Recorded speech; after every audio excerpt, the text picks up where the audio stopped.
Hey guys, so we've received a lot of new data regarding the Trump presidency since his impeachment, which I will go over in this video as well, but as of this point in time, Donald Trump is the most unpopular president in American history. And before we go any further, make sure you join my Discord server if you have not, the link to which is at the very top of the description below. I also do have channel memberships for 99 cents a month, so make sure you consider them if you'd like some extra perks on my channel. So taking a look at the approval rating of Donald Trump currently has a 58% disapproval rating to a 38.1% approval rating. So in the last video that I talked about Donald Trump's approval a couple days ago, I said that Donald Trump's approval rating would go under 40%, and now it is at 38.1%.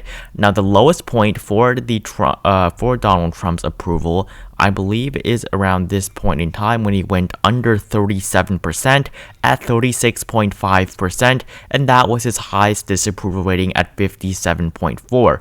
Now that was his highest disapproval at that point in time. As of right now, Donald Trump at 58% disapprove to 38.1% approve. We could definitely see Donald Trump break those records that he held previously, and with the 538 updating this data, I think that we will see Donald Trump hit a record low approval rating as well, not just his disapproval rating. So we have seen a lot of new polls. I mean, the 6th of January is down there. Morning Consult 6 to 7, that was the first poll released, and you saw 3860. You've seen 3360. You saw it go down to 29 according to Pew Research Center, with 5,630 as its sample size, 29% to 68%. So that is a terrible approval rating. And I mean, Rasmussen has it up a little bit higher, but they tend to overestimate Republicans with their samples. ABC News Washington Post A+ rated poll, 38 approve to 60 disapprove. So taking a look at Trump's approval rating compared to others, so this is the disapproval rating, and as you can see, there has never been a president that is more unpopular than our sitting president as of this moment in time. I mean, I can compare them a little bit more here. Donald Trump is that orange line, and the former presidents are the gray line. So the higher it is, the worse. So Trump at 58%, Obama's disapproval rating was 42.9%. His approval rating is even worse than George W. Bush's at this moment in time, but after 8 years, Bush's approval rating, of course, went down by quite a bit. Bill Clinton, much lower. George H.W. Bush as well. Of course, Trump was a little bit more popular than Bush Sr. A couple months ago, but no longer is the case. Ronald Reagan, of course, obviously a lot more popular. And now Donald Trump is more unpopular at this point in time, with just, I believe, 5 days to go until his presidency ends. I mean, 5 days. Donald Trump is more unpopular among the American people than Jimmy Carter was when he got destroyed by Ronald Reagan in 1980. So Jimmy Carter was pretty popular for a while, but it just went down after a while, and he lost his re-election bid by quite a bit. And same thing for Donald Trump, now at 58% disapprove. Gerald Ford, worse than Ford as well. Richard Nixon, even worse than Nixon. Johnson, even when Johnson left office, he was pretty unpopular. JFK, of course, did not live to see his presidency last 4 years. And so basically this just shows, I mean, Donald Trump really is very unpopular. I mean, before he was unpopular, but he was on par with a lot of former presidents. I mean, he was on par with the approval ratings of Jimmy Carter, George H.W. Bush, or George W. Bush. But now, Donald Trump is the most unpopular president in American history at this point in time. And if we were to take a look at the average approvals for every president, so the average approval right here is in this column. So you have Trump 41%, Obama 47.9%, and so forth. So the next president that was even close to being as unpopular as Donald Trump is Jimmy Carter at 45.5% average, or actually no, it was Harry Truman at 45.4%. But even Truman was more popular than Donald Trump. And I mean, Truman, he was very unpopular at when his presidency ended, and for quite a bit after, for dropping the atomic bombs on Japan. I mean, if you take a look at when his presidency ended, Truman was very unpopular. It went up to almost 67% disapprove at one point in time. But now in the present, most people do view Harry Truman as a good president. I mean, among the top 15, 20 presidents typically, but Donald Trump, I really believe Donald Trump will be categorized by many, many historians as the worst president in American history. I mean, inciting violence at the Capitol, I mean, that just really, that did it for him, and he's now leaving office, in a worse place than he has ever been throughout his 4 years. So Donald Trump really, really leaving office in a very poor note. And in terms of impeachment, 52.8% support Trump being removed from office to 42.7% that disapprove. So it's around 10.1% in favor of approving of it. And this was higher because during the first impeachment trial of Donald Trump, the don't support was actually higher than the support. And my party, of course, you see Democrats higher than independents and then followed by Republicans. I also do want to take a look at some of the polls that they have here. This is all very interesting to take a look at. So taking a look at Morning Consult, this is essentially just tracking whether or not the United States is heading in the right direction. As you can see, you saw this was right when Donald Trump was inaugurated. So this is essentially Donald Trump's term. And then it sat around 40% for right direction and around 60% to mid 60s for the wrong track. However, this was when COVID really started being an issue right there. It got better, but after the election, it got a little bit worse. But really, after January 6th, it got a lot worse at 81% wrong track to 19% right direction. Wrong track, it was at 59% in February, and now it is all the way up at 81% because of what occurred at the Capitol. Now, this is even more interesting. This is tracking by party affiliation. So you see that blue line is the Democrats, red being the Republicans, yellow being independents. So this is 2016. This is when Barack Obama was still president, and it looked like Hillary Clinton was going to win. So, of course, you saw the numbers absolutely fall for Democrats after Hillary Clinton lost the election. After Inauguration Day, even worse. And among Democrats, it was pretty low for them throughout the entire Trump presidency. However, as you can see right there, after the victory for Joe Biden in the presidential election, it all went back up, and then it has gone down a little bit since then. Independents, of course, it went down. Republicans went much higher after Trump won, pretty high, 70, almost 80%.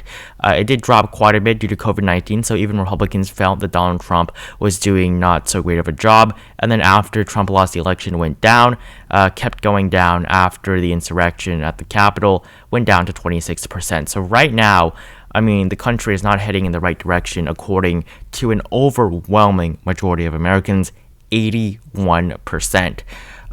This is how Americans' political ideology has changed over time. You see a lot more conservatives than liberals. So the conservatives is that lighter green line, and then liberals is that light gray line. So this just shows, there are more conservatives than there are liberals and moderates. So conservatives among the Democratic Party is right there at the bottom, moderates then liberals, but for the Republicans, barely any liberals, a lot of conservatives, and then you have some moderates. This is, just whether or not you think white supremacy is a problem in America. That's, one of the main issues or main reasons for what occurred at the Capitol. Very serious problem, 52%, somewhat serious, 17%. And then you have a really small percentage of people that feel that it is not a problem. And then for COVID-19, I do also want to take a look at this. As of this point in time, most Americans are willing to take a COVID-19 vaccination, with 35% who do not want it. This number needs to be higher. The number has increased for Democrats, while it stayed about the same for Republicans and the same for independents. So these numbers aren't exactly the best. You do want more people who are willing to get vaccinated, but there's really nothing the government can do about that too much. You also have, this is pretty interesting. So this is essentially just regards Trump being banned from all of, those social media sites. So Twitter, Instagram, I believe his YouTube account was taken down as well, Facebook. So you have all adults. So this is basically just the average for everything. Let me actually zoom in into this for you guys. So you have 33% who think that, those companies went way too far. You have 39% who think, that was a good punishment. And then 28% who think that they didn't even go far enough. So 2/3 of the country right now thinks that, Donald Trump should either have been punished more or he was punished just enough. And only 1/3 of the country thinks that, it went too far. So you have a lot of Republicans who agree with, the punishment that was given to our president.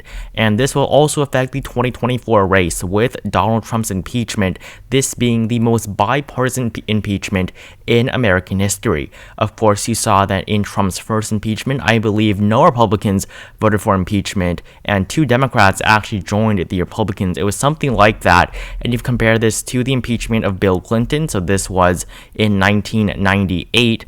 You had 5 Democrats vote to impeach on the first article, 223 Republicans to impeach. So you had 5 Democrats who crossed the aisle to impeach. On the second article, you had 5, the third article, 5, and the fourth article, which was abuse of power, only 1 Democrat sided, and the fourth article did not pass. So these top 3 articles, they did pass for Bill Clinton's impeachment. So 3 articles of impeachment by 223, 200, 216. And then you had, or actually no, not 2, the perjury and Jones case that did not pass. It was only the perjury, grand jury, and obstruction of justice. So only those 2, with Clinton, of course, lying under oath. You had 5 Democrats who sided with the GOP.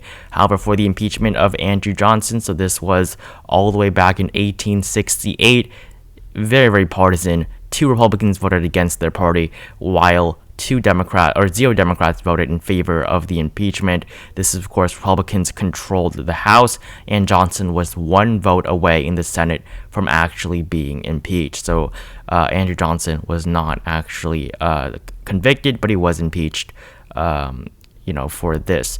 Now, in this impeachment trial, I believe 10 Republicans voted in favor of impeachment, while every Democrat voted in favor of it. So I believe it was around 242, something like that, I believe, because you have 222 Democrats, and then not 242, 232. So I believe it was on 232.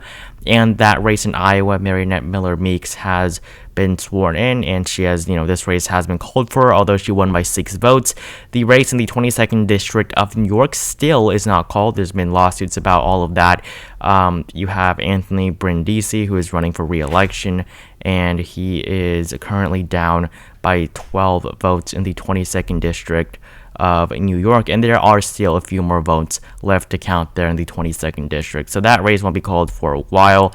And I mean, you hear the stories where there are, tens of, maybe, almost 100 Republicans who voted no for Donald Trump because they were scared of what Trump and, their supporters would do for them. Because if Donald Trump singles you out and attacks you on Twitter, you get a lot of death threats and stuff like that, especially if you are a Republican with the Trump supporters.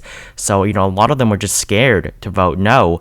And for the Senate to convict Donald Trump, I do want to take a look at this. This is pretty interesting. How many senators will vote to convict Donald Trump by April 29th. So you have here, I believe this is just 100 days. So Joe Biden's first 100 days ends on the 29th of April. 50 or less, that's not going to happen. There are 50 Democratic senators, and there's no doubt that they are all going to vote to convict Donald Trump. You might have Joe Manchin in West Virginia not vote, but we'll see. But the impeachment and conviction of Donald Trump, really, it is 50-50 right now in the Senate. So there's going to be 50 Democrats that probably vote in favor of it. So it's very unlikely that it's less than 50. You will have Republicans. I believe Ben Sasse is considering it. Mitch McConnell is very happy about his impeachment. I think Lindsey Graham will probably vote no. He's been siding with Trump a little bit more these last couple of days after basically ending their relationship right after the Capitol attack. So I think Lindsey Graham has reverted back to supporting Trump. And then you have Lisa Murkowski, who I think is going to vote yes. Susan Collins might as well. I mean, she received a lot of backlash for voting no previously, so I think she's going to vote yes this time probably. And then really, it's really all about Mitch McConnell, I believe. I mean, he is the Senate Majority Leader and will be the Senate Minority Leader, so he will be leading the Republicans in the Senate. And there's a 25% share of Mitch McConnell voting yes for a reason.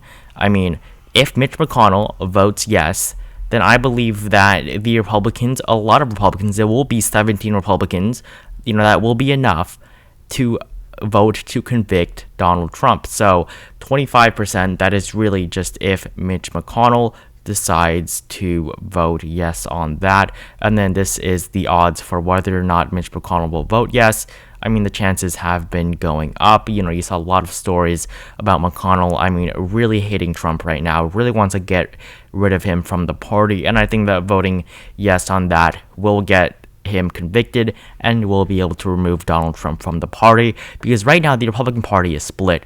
You have the establishment, you have the chairman and all of that. They are all against Donald Trump. You have most senators, I believe, are opposed to Donald Trump. Mitch McConnell is, and he's been supporting Trump on basically every issue over the last 4 years, but the grassroots of the Republican Party is still the party of Trump. So that is going to greatly divide the Republican Party. And for Trump's 2024 run, whether or not he files to run for president, it's been going down over the last couple of days, obviously. Now just 34, so there's a 1/3 chance according to People's Money as of this moment in time. And then who will win the 2024 Republican presidential nomination? This is a new market from Predicted. You have Donald Trump, 17 cents per share, Nikki Haley, 16, Mike Pence, 13, followed by Ted Cruz. So Donald Trump's there. Obviously, he is the Republican. He has been signaling that he will run, but not since that Capitol attack. Nikki Haley, I believe I forgot what she did, but she did something that made it look like she was going to run, beginning her campaign. And of course, she stepped down as U.S. ambassador to the United Nations in 2018. And many thought that was because she wanted to launch a presidential run in 2024, just like Hillary Clinton stopped being Barack Obama's Secretary of State after his first term. Mike Pence, of course, the vice president, he will always be on there at 13. Ted Cruz at 9. Josh Hawley at 7. So these were the two main Republicans that voted yes. They were the ones that were basically in charge of that. Mitt Romney, he's a nice guy, but I don't think he's going to win the Republican nomination ever. The Trump supporters just hate him way too much. Tom Cotton at 6. Trump Jr. at 6. Marco Rubio, I think his fire has burnt out after 2016. He's no longer, young. He's no longer compared to Obama anymore. I think that his time is over. I don't think he'll be able to be president again, the nominee. 2016 was his chance, and he came in third. So I doubt Marco Rubio is going to win the nomination, and these others, not really. So really, right now, it's just Trump, Pence, Hawley, and then you have Cruz, as well as Nikki Haley. So it's really these top 5, I think, right now. One of these 5 is probably going to win the nomination. But really, Cruz and Hawley, it depends on whether or not, in the next couple of years, if the Republicans move away from Donald Trump or not. If they move away from Trump, these Republicans, they are done. And a majority of Republicans, or majority of the country, I believe 78%, do not trust Ted Cruz. So, I think that him voting against it, I do think that it was a mistake for them. Just politically. So, yeah. And then you have the conduct of both Joe Biden and Donald Trump. Biden's conduct, it's been pretty good according to this. So since the presidential election, you have, only fair, that's okay. So it's not bad, it's not disapproving of it. So 20% on November 20th disapprove of Biden's conduct, while 15% approve of it. And then you have or 15% disapprove of Biden's conduct, really. And then Trump, 54 and now 62. So, only 8% think that Donald Trump is doing a great job. So really, these numbers are absolutely terrible for the sitting president. I mean, 58% disapprove when 6 in 10 people disapprove of you being president. I mean, yeah, I think it's time to go. And, you saw Donald Trump, who was thinking about resigning, but he didn't want to because he didn't think that Mike Pence was going to pardon him. I doubt Mike Pence is going to pardon him, but there is a very, very long list right now for Donald Trump for his pardons. We'll see what happens. I mean, if you pardon yourself, that's basically admitting that you committed a crime. So, yeah, we'll see what happens. We'll see if Trump tries to pardon himself. I think he probably will in the next couple of days. And so, yeah, thank you guys so much for watching. Basically, we took a look at Trump's approval rating as well as a lot of data regarding the effects of what occurred at the Capitol. And I think that a lot more stuff will come out in the next couple of days regarding whether or not Republicans will be turning on Trump, as well as seeing Donald Trump's approval rating even go lower. I think that definitely is going to go down after this. So thank you guys so much for watching. Make sure you join my Discord server if you have not. Consider getting a channel membership. Subscribe to my channel if you have not for more political content. Like this video if you enjoyed it. Comment down below who you think will be the Republican nominee in 2024. And I will see you guys in the next video.